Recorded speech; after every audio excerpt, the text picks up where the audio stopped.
Alhamdulillah. Wassalatu wassalamu ala Rasulillah Muhammad ibn Abdillah wa ala alihi wa sahbihi wa man walah. Subhanaka la ilma lana illa ma 'allamtana innaka antal alimul hakim. Rabbi syrah li sadri wa yassir li amri wahlul 'uqdatan min lisani yafqahu qawli, amma ba'du.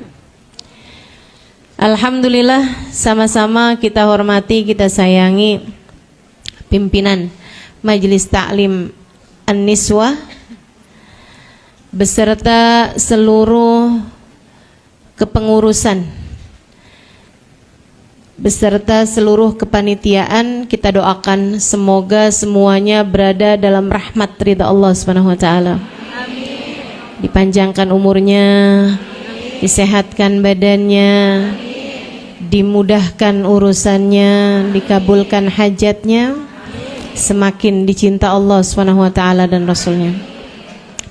Para syaraif, para ustazah, para pimpinan-pimpinan majelis ta'lim, pimpinan-pimpinan pondok pesantren, serta tentu saja semua yang hadir di majelis ini, baik ibu-ibu, kakak-kakak, adik-adik, anak-anak, yang semoga semuanya dirahmati dan dicintai Allah, disayangi dan disyafaati Nabi besar Muhammad sallallahu alaihi wasallam, dan dibahagiakan hatinya, dikaruniai jalan takwa dalam kehidupannya. Amin ya rabbal alamin.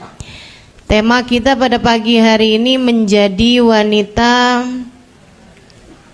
sebentar ya, jadilah wanita yang paling bahagia dengan takwa. Temanya panjang nih.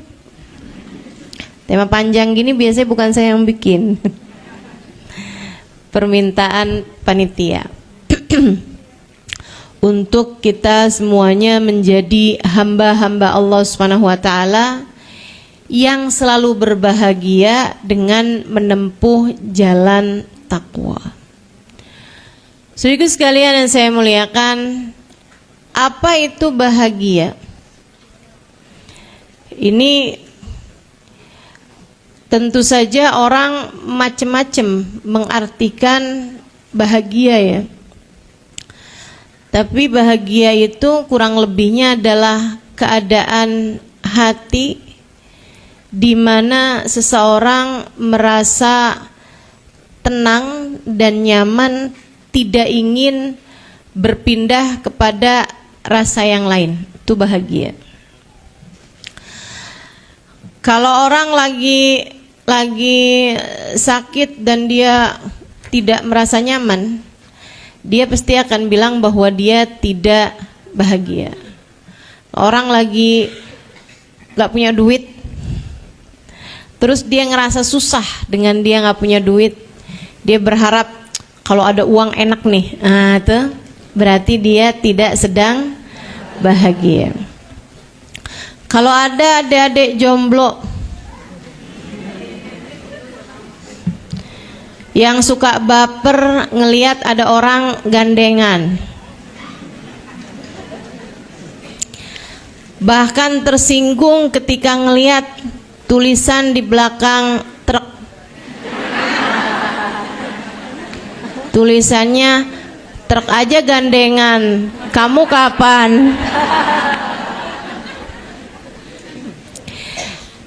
Dan dia berpikir, kalau saya punya suami enak nih.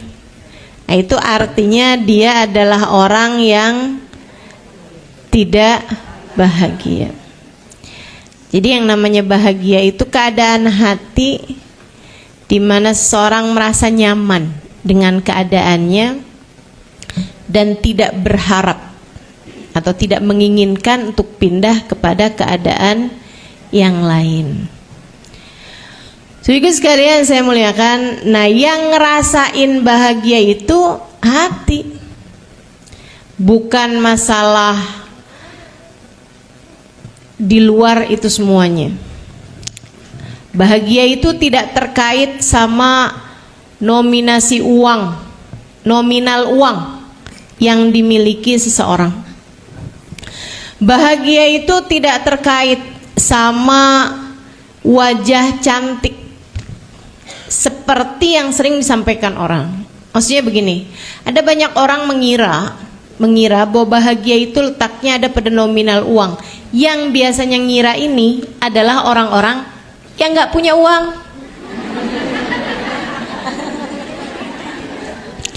Dia kira kalau duitnya banyak, dia bahagia. Tapi orang-orang yang punya uang banyak, mereka bilangnya ternyata bahagia tidak terkait dengan uang. Sama halnya dengan ada banyak orang ngira bahwa kalau saya cantik saya bahagia. Yang ngomong gitu biasanya nggak cantik. Dipikir kalau saya cantik nih, suami saya nggak akan cari perempuan lain. Padahal survei membuktikan banyak suami-suami yang ketika mohon maaf menyelingkuhi istrinya, gitu ya, itu seringnya perempuan selingkuhannya itu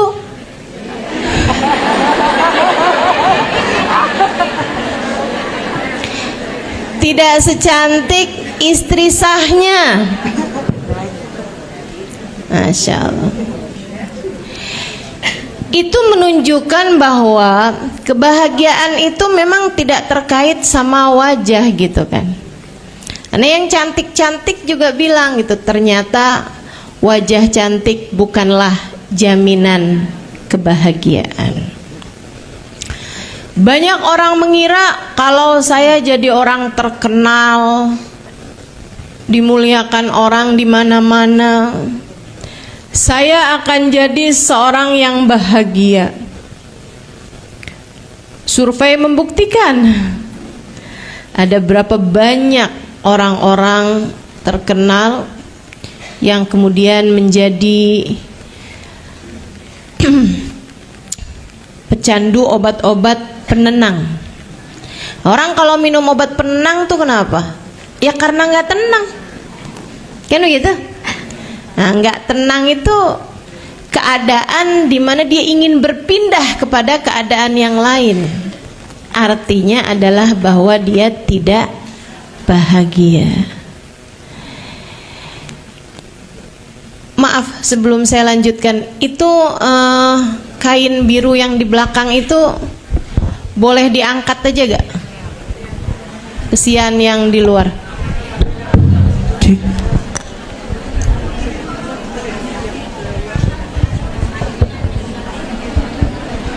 Allah.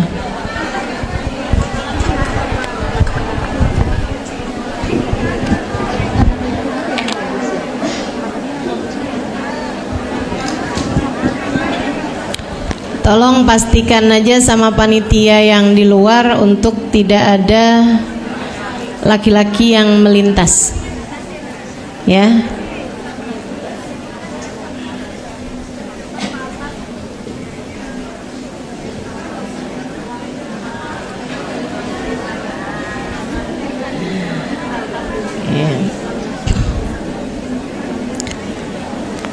Ini ada banyak teman-teman kita di atas juga ya.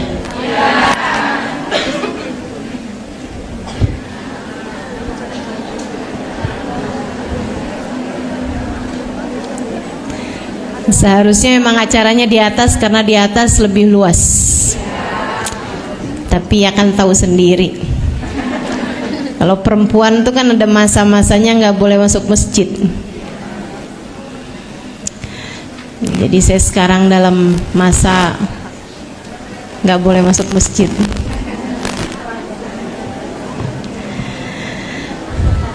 Ini banyak ibu-ibu yang bisa masuk masjid malah akhirnya jadi nggak masuk masjid gara-gara saya.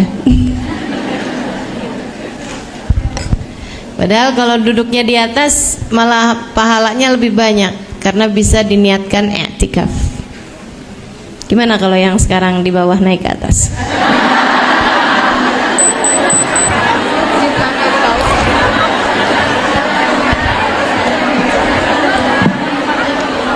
Baik.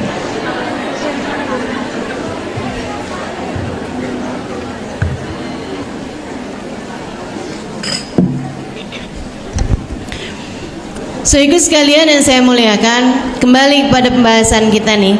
Artinya, bahagia itu tidak terletak pada sesuatu hal yang di luar dirimu sendiri. Bahagia itu letaknya ada pada hati kita sendiri. Bahagia kita letaknya di hati kita. Nah sekarang gimana nih caranya bikin hati jadi bahagia? Saudara sekalian saya muliakan, saya akan sampaikan kepadamu tips-tips bahagia, jalan-jalan menuju kebahagiaan, bukan yang disampaikan orang-orang, akan tetapi yang disampaikan oleh pencipta semua orang, Allah Subhanahu wa Ta'ala.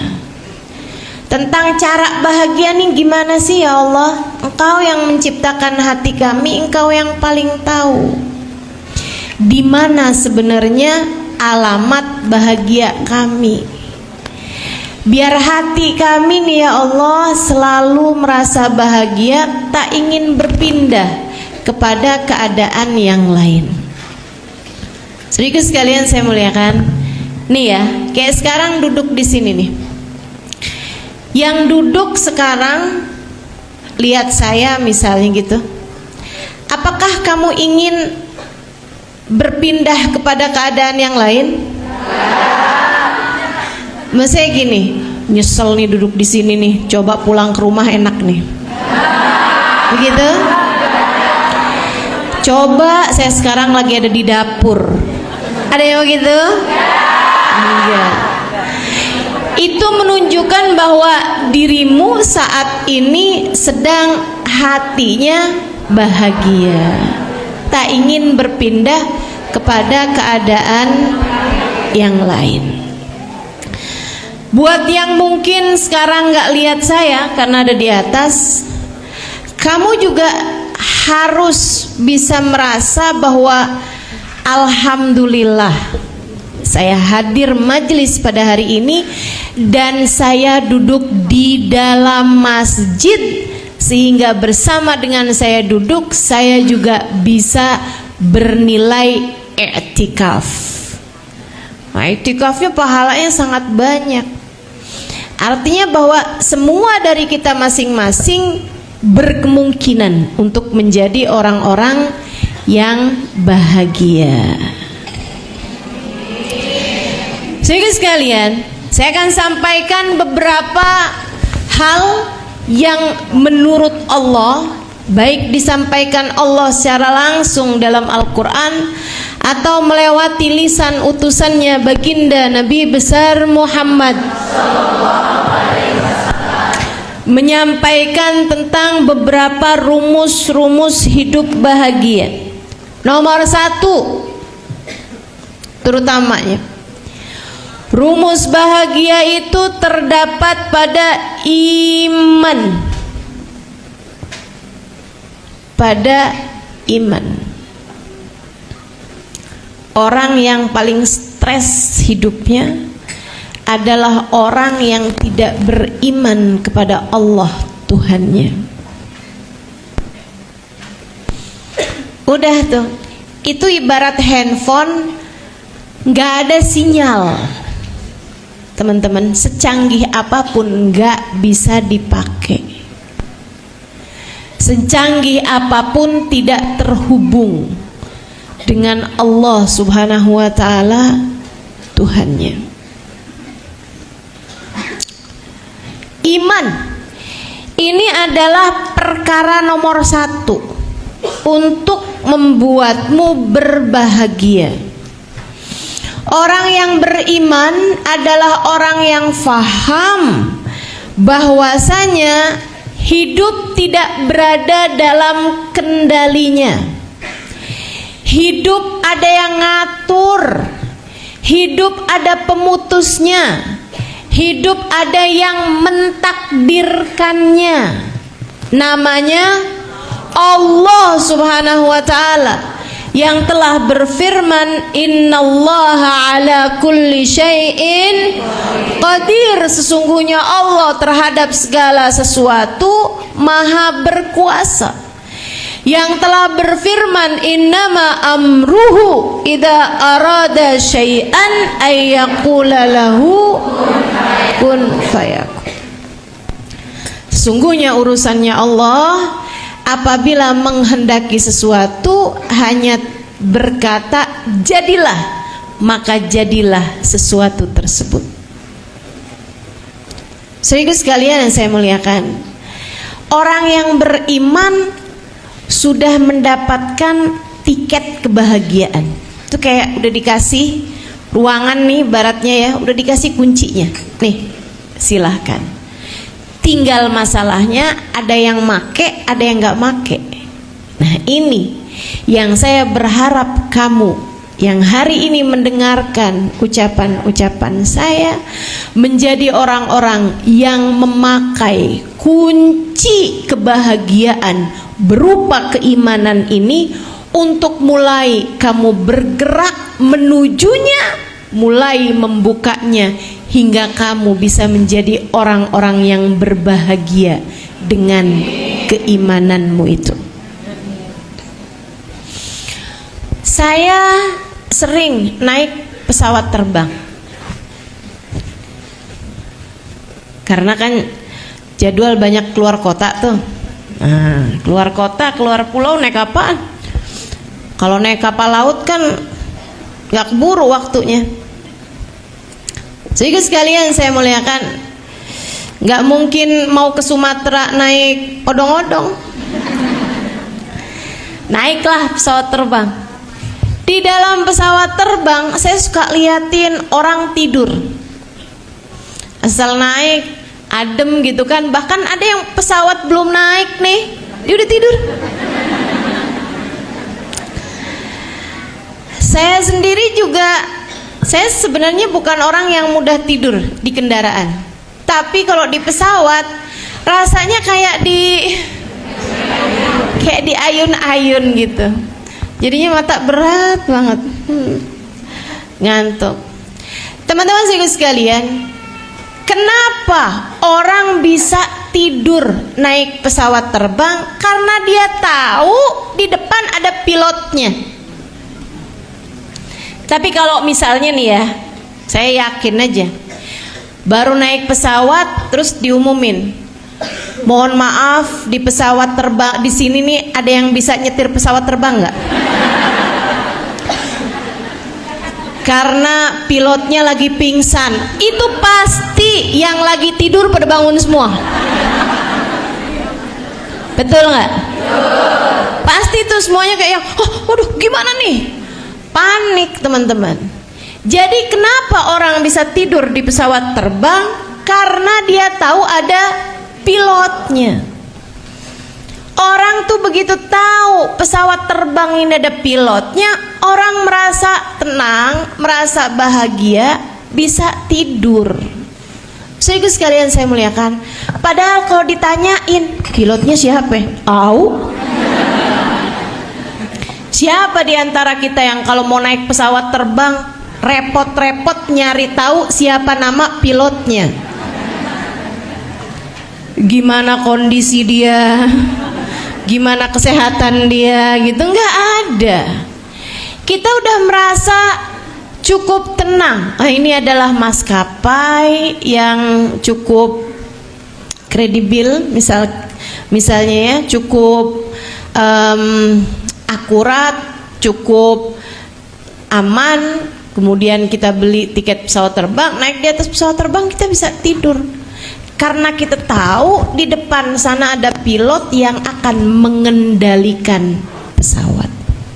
Serius sekalian, jika naik pesawat terbang aja kamu merasa tenang, karena tahu ada pilotnya, padahal kamu nggak kenal sama pilotnya.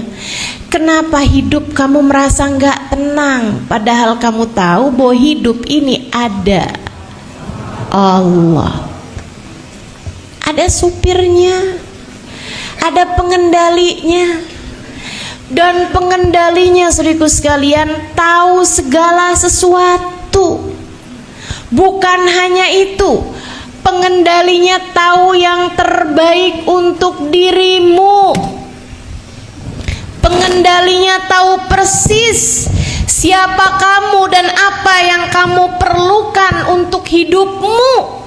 Dan dia bahkan mengizinkanmu untuk mengenal dirinya. Dia bahkan mengizinkanmu untuk mengenal dirinya. Dia bahkan telah memperkenalkan dirinya kepadamu. Innani anallah, la ilaha illa ana, fa'budni wa aqimis salata lidzikri. Kata Allah, sungguhnya aku adalah Allah, la ilaha illa ana, tidak ada Tuhan kecuali aku, tidak ada yang mengatur hidupmu selain aku, tidak ada yang memberikan kehidupan, kematian, sakit, kesembuhan kecuali aku, tidak ada yang memberi kepadamu, tidak ada yang menghalangkan kepadamu kecuali aku. Kamu bahkan tidak dapat melangkah kecuali dengan izinku. Tidak ada daun jatuh dari pohonnya kecuali dengan izinku. Kamu aku perkenankan menghembuskan nafas. Kamu aku perkenankan untuk berjalan seluruh anggota tubuhmu ini dengan fungsinya masing-masing. Semuanya aku berikan kepadamu, sebab kamu hambaku, aku adalah Tuhanmu. Tidak ada pengatur hidupmu kecuali aku. Fa'budni, maka beribadahlah kepadaku. Wa aqimis sholata lidzikri, dirikanlah salat untuk mengingatku. Saudaraku sekalian yang saya muliakan, maka orang akan berkemungkinan hidup dengan jauh lebih tenang ketika dia beriman dan mempergunakan keimanannya untuk mengatur hatinya. Selalu ingat bahwa pengendali kehidupan, pengatur kehidupan hanya satu, namanya Allah. Namanya Allah. Tenang tuh. Maka istri-istri yang beriman faham bahwa rezeki itu bukan dari suaminya tapi dari Allah. Maka adik-adik jomblo tenang hatinya ketika dia faham bahwa jodoh dalam genggaman Allah. Maka ibu-ibu yang pada puja anak-anak perawan, anak-anak jomblo juga nggak khawatir, tenang hatinya karena faham bahwa jodoh anaknya ada di tangan Allah. Dek, pacaran tidak mendekatkanmu kepada jodoh. Ini harus saya ulang-ulangi dimanapun. Pacaran tidak mendekatkanmu kepada jodohmu, hanya membatasi pilihanmu terhadap jodoh. Nggak deketin seseorang sama jodoh. Jangankan pacaran, yang udah booking gedung, sebar undangan, batal, ada apa nggak ada? Ada kok gitu. Apatah lagi sekedar pacaran. Banyak banget pacaran 7 tahun, abis itu kawin, bukan sama dia. 7 tahun jagain jodohnya orang. Sesudah 7 tahun saya pacaran dengannya, akhirnya saya hadir juga di pelaminan sebagai tamu undangan.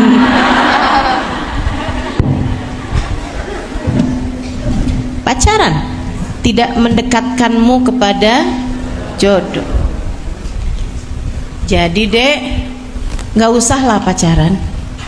Pacaran hanya mendekatkanmu kepada dosa, dan dosa hanya akan mendekatkanmu kepada neraka. Naudzubillah. Berimanlah kepada Allah. Pakai keimananmu untuk menempuh jalur kebahagiaanmu. Pakai keimananmu untuk menempuh jalur bahagiamu, saudariku sekalian, dengan meyakini bahwasanya Allah lah pengendali kehidupan. Allah memang tidak akan selalu memberi apa yang kita inginkan, akan tetapi Allah selalu akan memberi kepada kita apa yang kita butuhkan. Maka tenangkan hatimu, tenangkan jiwamu. Tapi ustazah, saya belum datang-datang juga jodohnya, padahal saya udah minta sama Allah ustazah. Karena Allah tahu kamu sebenarnya belum perlu. Tapi saya udah pengen. Ya lain tuh urusannya. Kan saya bilang tadi, Allah tidak selalu akan memberi padamu apa yang kamu mau, tapi Allah akan memberi padamu apa yang kamu perlu. Saya menikah udah 21 tahun ini, dan saya belum ada keturunan, belum ada anak. Teman-teman saya sekalian, apakah karenanya saya tidak bahagia? Saudaraku sekalian yang saya muliakan, kenapa saya tetap dapat berbahagia walaupun saya belum ada anak? Karena saya tahu Allah memberi kepada saya apa yang saya perlu, bukan apa yang saya mau. Gitu. Maka ketika doamu belum diijabah atau ketika doamu tidak diijabah Allah, kamu hanya perlu mengingatkan diri bahwa ternyata bukan di situ letak bahagiamu. Tenang aja dek, kalau mau nyari susahnya semua orang juga susah. Kamu ngerasa ini saya susah nih karena saya belum punya suami. Kamu pikir yang udah punya suami nggak susah?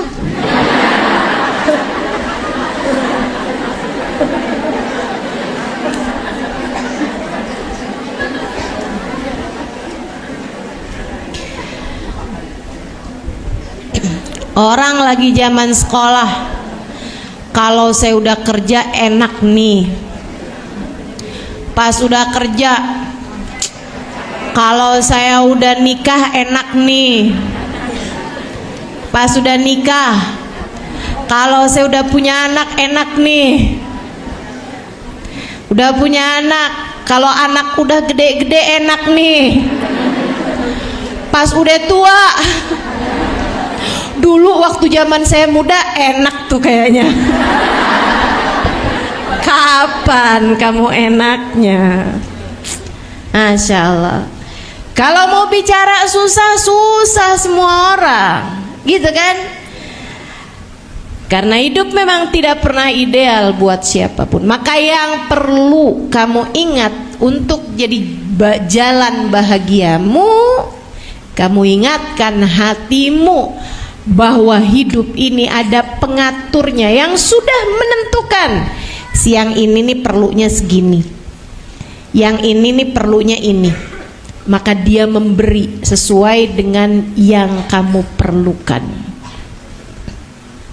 Ada yang ngatur, tenang aja.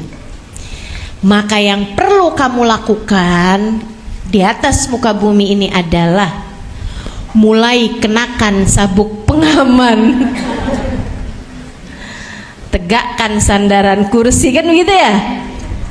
Kemudian bacalah doa Bismillah amantu billah tawakkaltu ala Allah la haula wala quwata illa billahil aliyil azim. Tenangkan hatimu dan mulailah terbang. Kan begitu?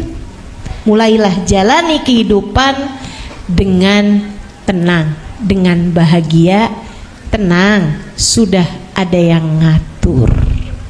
Gitu. Jadi dalam keadaan apapun kamu perlu ingatkan dirimu dengan satu hal itu. Lagi ada yang sakit, wahai hati, tenang, tenang. Ada Allah yang maha menyembuhkan. Keadaan lagi sulit, gak punya uang, wahai hati, tenang, tenang. Bersama dengan kita ada Allah. Makasih. Bersama dengan kita ada Allah yang maha mengatur kehidupan kita. Kasih. Ini kan Allah memberi saya apa yang saya perlukan, tanpa perlu saya ngomong sama siapa-siapa. Dari tadi nggak enak banget nih. Duduknya kurang sandaran. Doakan mudah-mudahan cepat sehat. Teman-teman saya sekalian yang saya muliakan, maka kita hanya perlu tahu bahwa Allah akan selalu memberi kepada kita apa yang kita perlukan. Teruslah ingatkan diri dalam segala keadaan. Tenang wahai diri, ada Allah. Tenang wahai hati, ada Allah. Apapun saja kondisimu, selalulah ingatkan hati dengan hal tersebut. Nomor 1 dari kunci kebahagiaan adalah iman. Yang nomor 2, kunci kebahagiaan adalah zikrullah.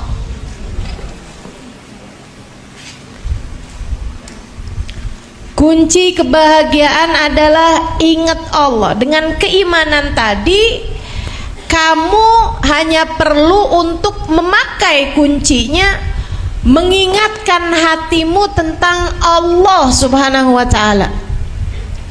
A'udzu billahi minasyaitonir rajim. Alladzina amanu wa tatma'innu qulubuhum bidzikrillah. Ala bidzikrillahi tatma'innul qulub. Kata Allah, alladzina amanu, orang-orang yang beriman, wa tatma'innu qulubuhum bidzikrillah, hati mereka senantiasa tenang bidzikrillah karena mengingat Allah. Ala bidzikrillah tatmainnul qulub. Ketahuilah, hanya dengan mengingat Allah, hanya dengan mengingat Allah yang didasari dengan keimanan, tatmainnul qulub, hatimu menjadi tenang.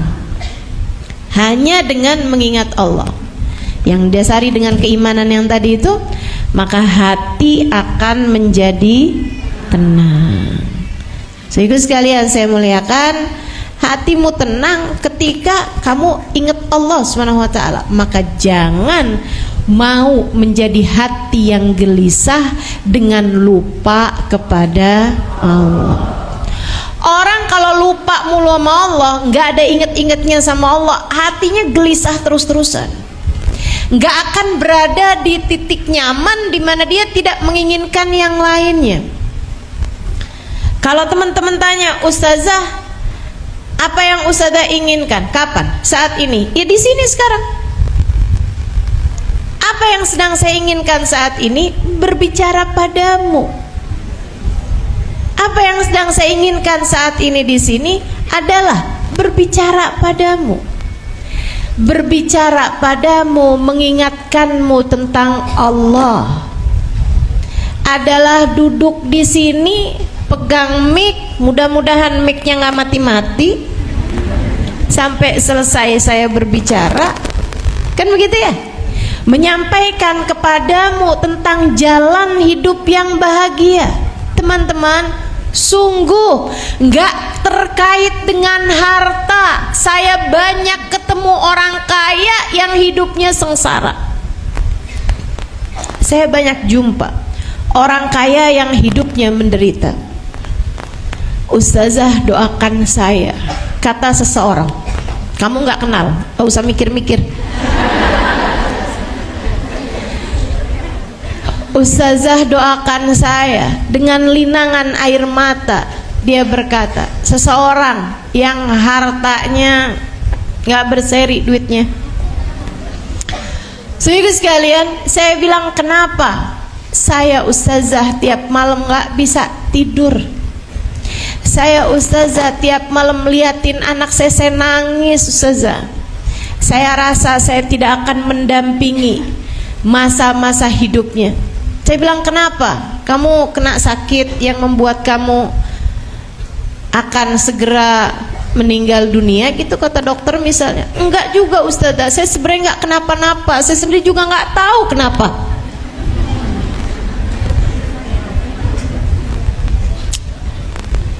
Ya Allah, ya Allah. Ada begitu banyak orang-orang di atas muka bumi ini, saudara sekalian, punya harta melimpah ruah, hidup mereka belum tentu bahagia. Yang berilmu hidupnya nggak bahagia banyak. Artis misalnya gitu ya, penyanyi, orang terkenal misalnya, yang memutuskan untuk bunuh diri, bukan satu, bukan dua, teman-teman. Ada banyak di antara mereka yang seperti itu, yang kecanduan barang-barang terlarang karena merasa hidupnya sangat menderita. Ada banyak, saudaraku sekalian yang saya muliakan, orang-orang cantik-cantik, kaya-kaya yang hidupnya merasa menderita. Ada banyak di antaranya. Ada banyak. Jadi kalau kamu berpikir bahwa kalau aja saya kaya tuh saya nggak bakalan kayak gini nih, kalau aja saya cantik saya nggak bakalan kayak begini, kalau aja saya terkenal gitu, dimuliakan orang gitu, saya nggak akan kayak begini. Kamu salah alamat. Salah alamat dalam kebahagiaan. Hatimu itu loh, Dek. Hatimu itu loh, Bu, Kak, Nak, ada dalam genggaman Allah. Dan Allah Subhanahu wa ta'ala telah menyampaikan bahwasanya hatimu akan aku jadikan tenang di saat hatimu mengingat aku. Allahnya bilang begitu. Ala bidzikrillahi tatmainnul qulub. Ketahuilah, hanya dengan mengingat Allah hati merasa tenang, hati merasa bahagia. Siapa manusia yang hidupnya paling bahagia di atas muka bumi ini? Baginda kita, Nabi besar Muhammad sallallahu alaihi wasallam. Hingga dengan kebahagiaan hatinya, beliau mampu membahagiakan orang lain. Bukan satu, bukan dua, bahkan jutaan umatnya di dunia hingga kelak di hari akhirat nanti. Saudaraku sekalian yang saya muliakan, baginda kita Nabi besar Muhammad, manusia yang hidupnya paling bahagia dunia hingga akhirat.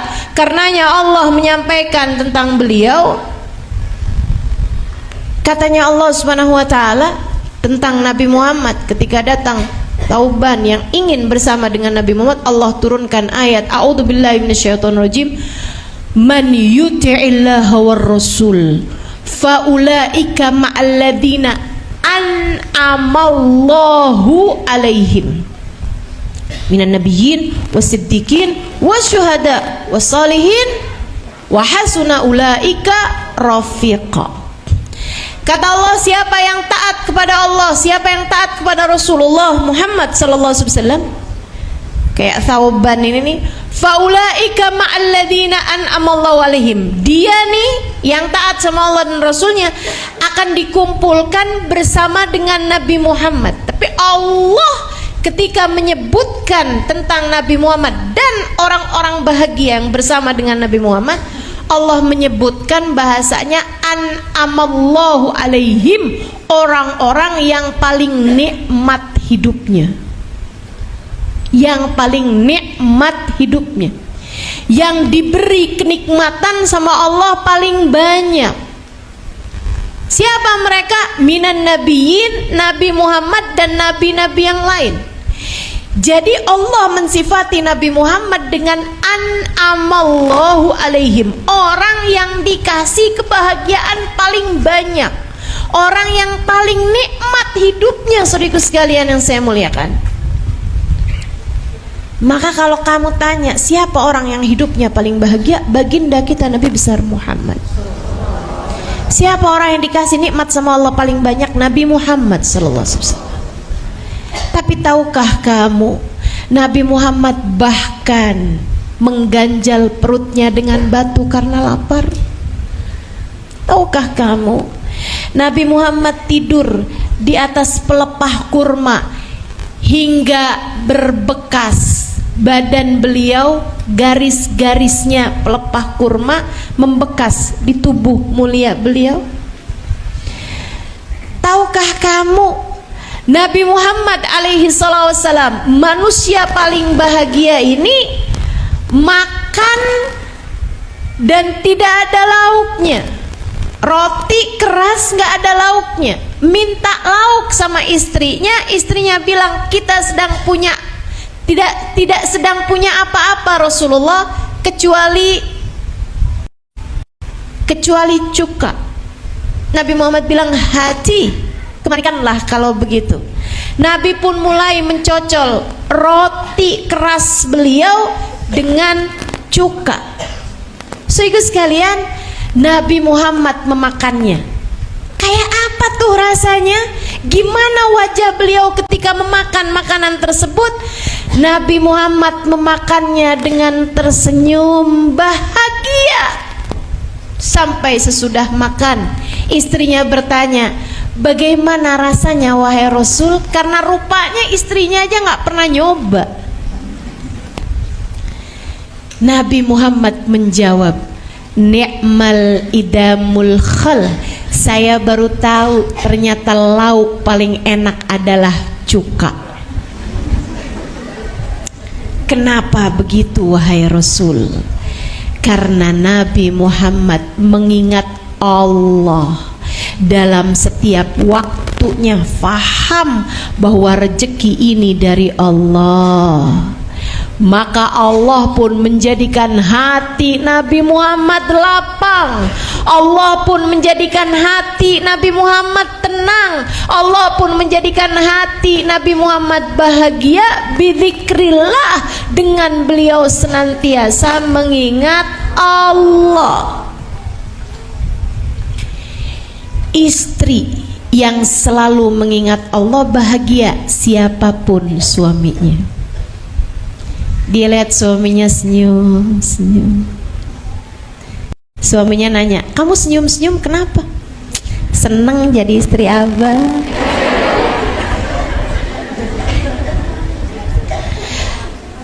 Saudara sekalian, siapapun aja suaminya, istri yang bahagia akan bahagia dan akan membahagiakan orang di sekelilingnya. Kenapa gitu?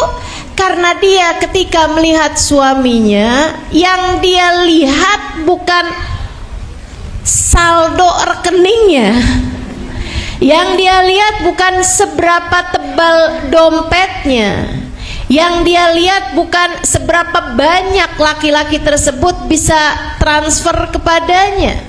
Akan tetapi saat dia melihat suaminya, dia mengingat Allah. Inilah laki-laki yang Allah jadikan surgaku berada dalam tangannya. Inilah laki-laki yang Allah jadikan kunci surgaku ada dalam tangannya. Maka dia pun bergegas menuju surganya dengan mendekati yang pegang kunci surga. Gitu. Maka kalau suaminya lagi nyenengin, lagi gampang dihadapin, alhamdulillah, surga emang adem, surga emang enak nih, pantes aja nih surga. Kalau suaminya lagi menyebalkan, saya percaya dia pemegang kunci surga, karena surga memang berat.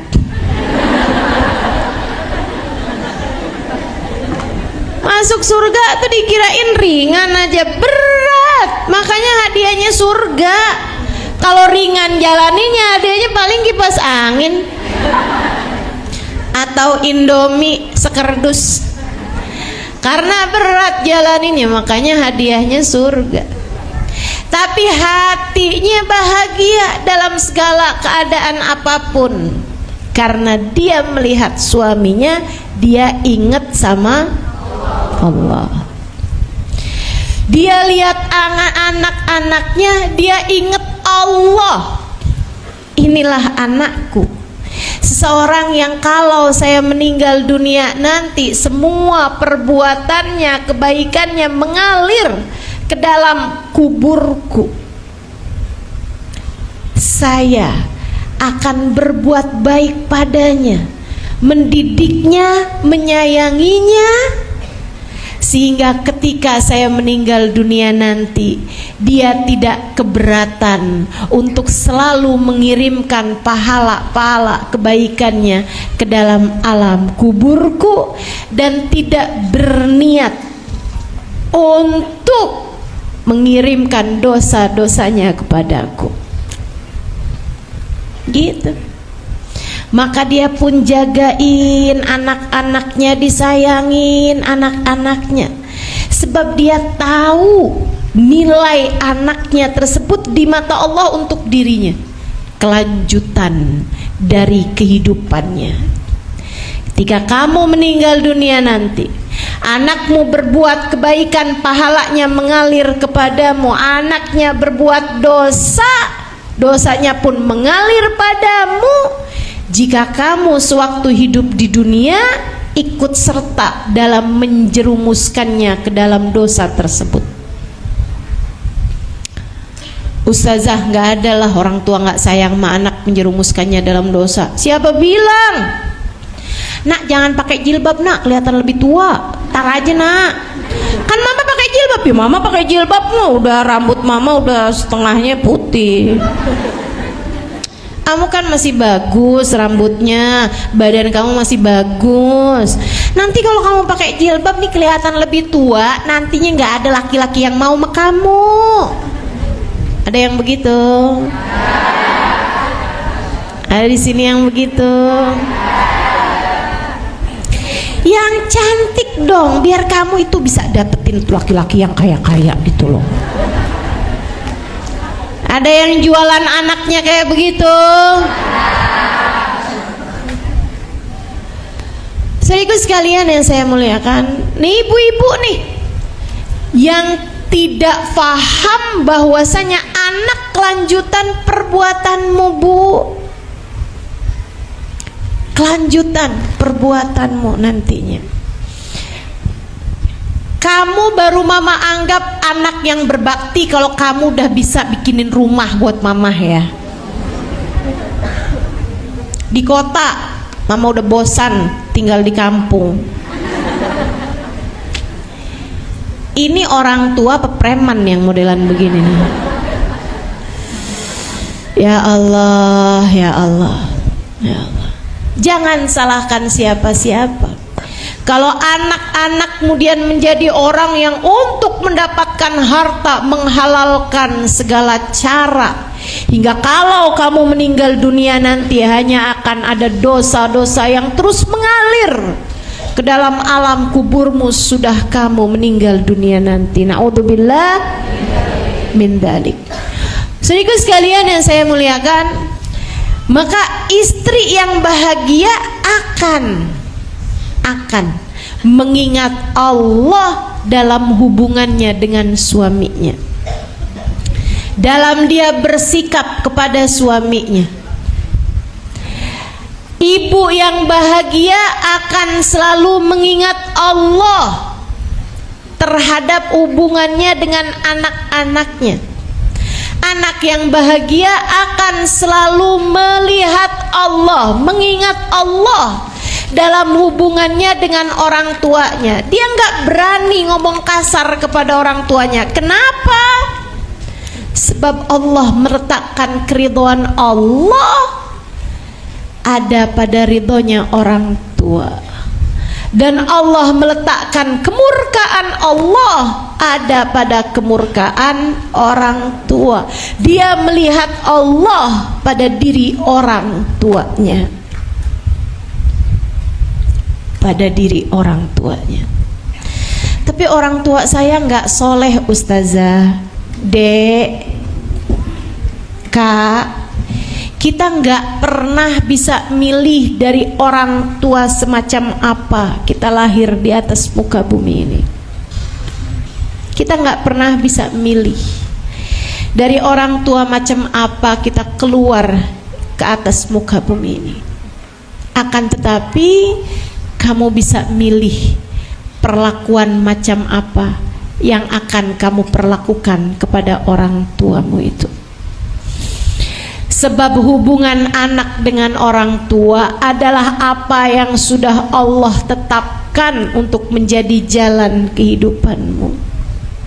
Untukmu yang punya orang tua yang soleh, punya ibu yang soleha, punya bapak yang soleh, berbahagialah. Mudah bagimu untuk menjadi anak yang berbakti kepadanya. Tapi untukmu yang punya orang tua yang kurang soleh, yang punya orang tua yang bahkan tidak bertanggung jawab pada anaknya, misalnya bapakmu meninggalkanmu, ibumu juga begitu kepadamu, menuntut banyak hal kepadamu, misalnya dari urusan-urusan dunia. Dek, yang sabar, lihat Allah. Allah lah yang sudah menentukan itu semua. Dan ketika kamu menjalaninya dengan terus mengingat Allah Subhanahu wa ta'ala, kamu terus berbuat baik kepada orang tuamu meskipun mereka tidak berbuat begitu, maka pahala yang sangat besar bagimu. Kamu mungkin untuk menjadi seseorang yang tercinta di sisi Allah Subhanahu wa ta'ala karena baktimu kepada orang tuamu itu. Tenang, semua jalan hidup ini seperti film yang sudah ditentukan oleh sang sutradara untuk kamu jalani. Kamu hanya perlu menjalaninya dengan cara yang terbaik. Tetaplah tersambung dengan Allah. Tetaplah mengingat Allah. Tetaplah faham bahwa pengatur kehidupan dunia ini adalah Allah Subhanahu wa ta'ala. Tenang, Dek, kalau kamu tetap berbakti kepada orang tua meskipun orang tuamu tidak soleh, tidak soleha, meskipun orang tuamu sangat menguji kesabaranmu untuk itu, tenang, Allah janjikan untukmu, Allah akan membalasnya lewat perlakuan dan bakti anak-anakmu padamu nantinya. Allah akan berikan untukmu anak-anak yang berbakti kepadamu. Sebaliknya,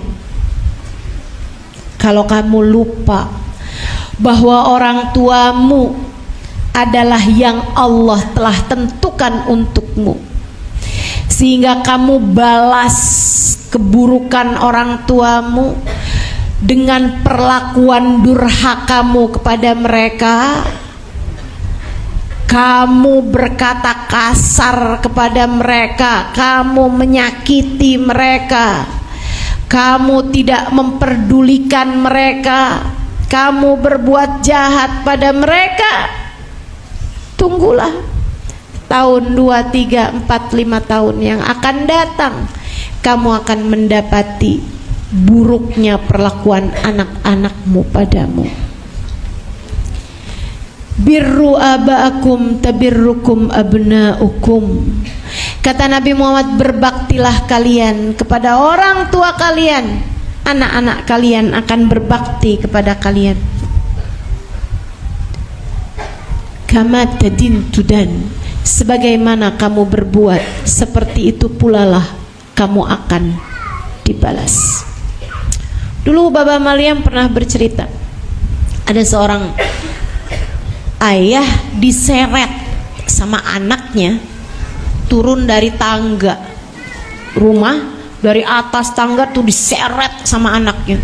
Bapak nih memang dasar Pak ya, saya sakit hati sama bapak nih, bapak tahu rasa nih, diseret sama anaknya. Anaknya besar gitu ya, badannya bapaknya udah ringkih, udah lemah gitu tubuhnya, diseret sama anaknya terus sampai ke bawah.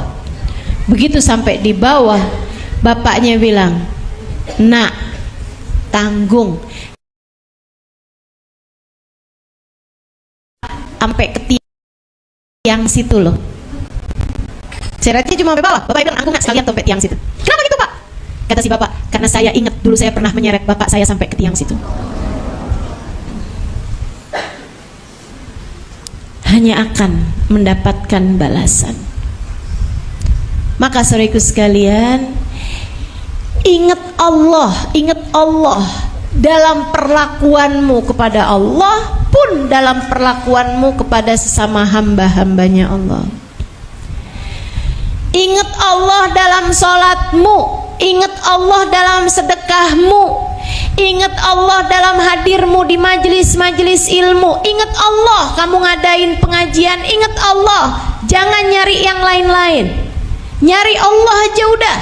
Jangan nyari biar saya populer, saya sumbangkan nih biar nama saya keangkat di masyarakat. Jangan, percuma.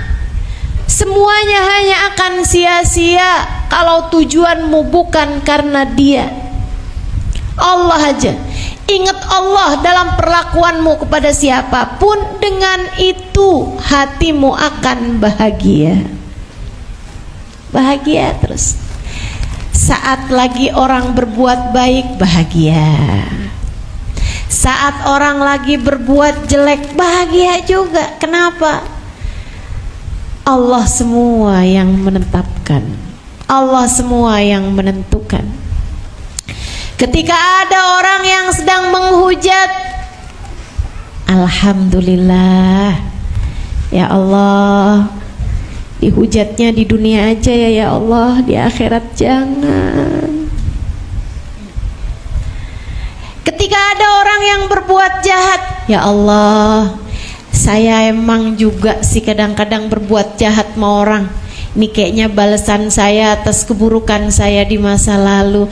Ya Allah, dibalasnya di dunia aja ya Allah, di akhirat jangan. Senang. Orang yang hidupnya selalu ingat Allah Subhanahu wa taala senang, bahagia. Dia nggak mudah tersinggung. Karena faham tidak ada sesuatu terjadi kecuali dengan izin Allah. Dia faham itu, maka dia jalankan kehidupannya. Yang ketiganya nih, jalan bahagia ada pada jalan takwa. Iman nomor 1, zikrullah nomor 2, jalan takwa nomor 3-nya. Apa itu? Menjalankan perintah Allah, menjauhi larangan Allah. Jalan taat kepada semua yang diaturkan oleh Allah Subhanahu wa ta'ala. Dosa, meski semanis apapun kelihatannya, hanya akan membuat hatimu gelisah. Makanya Nabi ketika menyebutkan definisi dosa, udah gak ada deh yang lebih benar daripada Nabi Muhammad alaihissalam. Manusia gak ada yang lebih benar daripada Nabi Muhammad. Saya bisa percaya bisa enggak omongan orang lain, akan tetapi omongan Nabi Muhammad saya akan mempercayainya sepenuh hati saya. Sebab semua ucapannya adalah wahyu dari Allah Subhanahu wa taala. Nabi ketika mendefinisikan dosa, nih saudara sekalian, Nabi ketika mendefinisikan dosa, Nabi Muhammad bilang al-ithmu ma haka fi sadrik wa karihta an yattali alaihin nas. Dosa adalah sesuatu yang menggelisahkan hatimu, sesuatu yang terasa gatal di hatimu, sesuatu yang hanya bikin hatimu galau, sesuatu yang bikin rasa hatimu gak enak, gak nyaman. Dosa adalah ketidaknyamanan di hati dan sesuatu yang kamu gak suka kalau orang lain tahu. Itu dosa. Itu dosa. Jadi sekalian yang saya muliakan, jadi kalau kamu mau tahu Ustazah ngomelin anak dosa apa enggak, liatin aja. Kamu kalau abis ngomel sama anak, terus kamu lihat anakmu pas lagi tidur, nyesel enggak? Gatel enggak hati kamu? Gelisah enggak hati kamu? Itulah yang kata Nabi Muhammad, dosa tuh yaitu dia tuh. Sesuatu yang menggelisahkan hati, bikin gak nyaman hati, bikin gak enak hati. Saudara sekalian, kamu habis bohong, gelisah gak hati kamu? Nyaman gak hati kamu? Gak nyaman. Kayak aduh gimana nih ya, wa karihta an yattali alaihin nas, dan kamu gak mau kalau sampai orang tahu kebohonganmu. Kamu gak mau kalau sampai orang tahu bahwa kamu marah-marahin anakmu. Nah tuh, begitu kamu gak suka ada orang lain lihat, begitu kamu gak suka ada orang lain tahu, itulah yang namanya dosa. Kamu bangun di waktu malam baca Quran, kalau sampai ada yang tahu, seneng apa susah? Seneng. Buktinya orang kagak ada yang tahu aja kamu suka cerita-cerita. Pagi-pagi kelihatan ngantuk banget, tanyain sama suaminya, kamu kok lemes banget sih? 11 rakaat bang semalam. Abang tidur aja, saya bangunin juga. Nggak ada yang tanya. Seneng kamu kalau ada orang lain tahu gitu kan. Kenapa? Bukan dosa. Kalau dosa kamu nggak seneng. Kamu nggak seneng orang lain tahu. Sehingga sekalian yang saya muliakan, jadi definisinya dosa tuh sesuatu yang bikin hati nggak bahagia. Maka jangan pernah berpikir bahwa dosa membahagiakanmu. Enggak. Jadi dek, jangan kamu pikir orang pacaran tuh bahagia. Enggak banget, enggak banget. Bahagia sih dikit, susahnya banyak. Coba aja tuh lihat orang pacaran, seneng semenit, 2 menit, 3 menit gitu kan. Abisnya itu pacaran aja isinya beranteman mulu loh. Betul apa enggak? Gitu kan. Kamu tuh kenapa sih? Saya WhatsAppin nggak kamu balas. Ya kan kamu WhatsApp jam, saya balas kan. Ih tapi kamu balasnya jam, saya WhatsAppnya dari jam 10 pas. Kamu balasnya jam 10 lewat 5 menit kamu kemana? Ya ampun.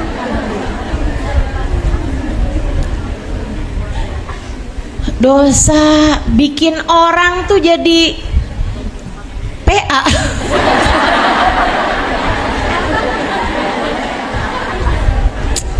Orang kalau lagi jatuh cinta tuh teman-teman, jatuh cinta sama orang ya, jatuh cinta sama manusia biasa gitu, itu emang suka rada PA.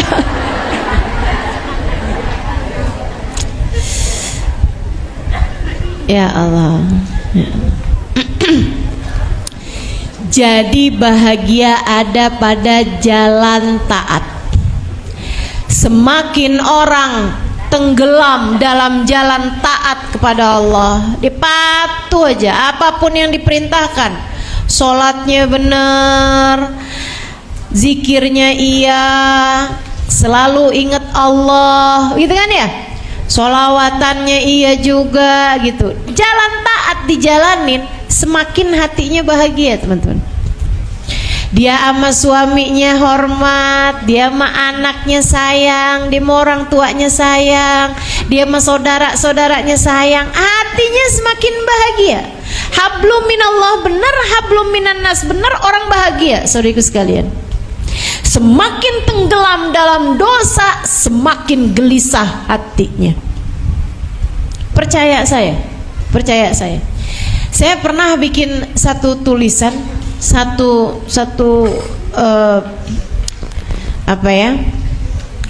tulisan atau satu pembahasan gitu, bahwa orang tuh kalau lagi tenggelam dalam dosa dugem, misalnya malam-malam tuh dunia gemerlap, ya kan ya, dia mabok, dia inian sama temen-temennya tuh, dia jejingkrakan di diskotik, joget-joget segala macem tuh.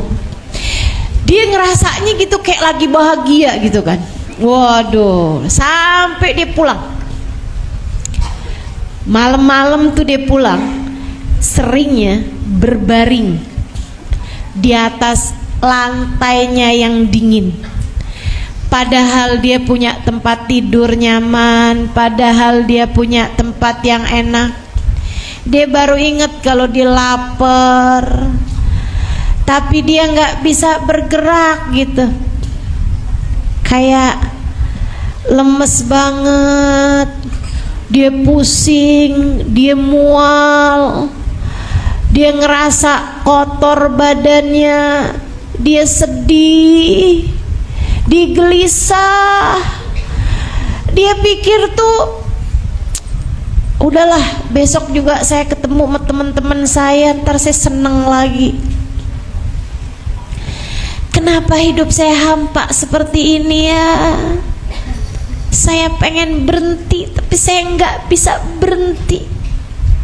Mengalir air matanya. Dia merasa begitu menderita, dia ngerasa gitu susah gitu. Tapi dia nggak ngerti, susahnya hidupnya tuh karena apa? Enak hidup begitu?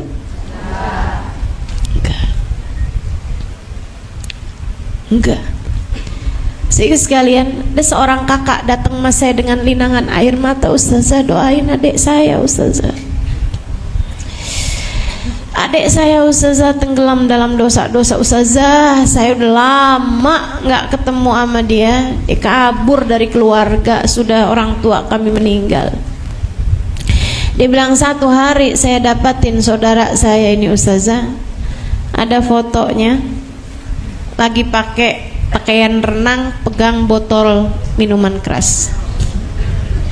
Cantik teman-teman, sangat cantik, bodinya udah kayak, iya, itulah ya, body goal kata orang sekarang." Sehingga sekalian saya muliakan, saya bilang, ya udah gini aja, saya bantu doa, nanti kalau sampai satu hari nanti kamu ketemu lagi sama dia, saya cuma pesan sama kamu satu hal aja, jangan dimarahin dan disayangin. Kalau kamu mau nanya, nggak usah nanya. Kalau kamu mau nyuruh dia, nggak usah nyuruh dia untuk nutup aurat atau sholat atau apa gitu. Saya bilang, nanti kalau kamu ketemu dia, kalau kamu mau nyuruh dia, suruhlah buat makan. Tanyain aja, udah makan dek, gitu.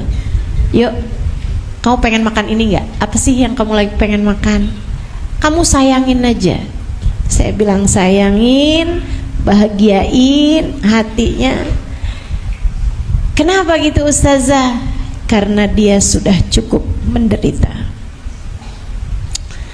Beberapa tahun kemudian, teman saya ini cerita, dia bilang, "Ustazah, adik saya udah ketemu. Ustazah mau tahu ketemunya. Jadi ada temen saya, temen adik saya, dia bilang kenal sama keluarga kami. Satu waktu telepon sama abang, dia bilang kasih tahu lokasinya, selamatin adiknya. Abang saya pergi ustazah ke sebuah bekas hotel yang sudah nggak kepake. Isinya itu tempat yang sudah sangat tidak terawat, kelihatannya banyak jangkis, banyak pecandu-pecandu itu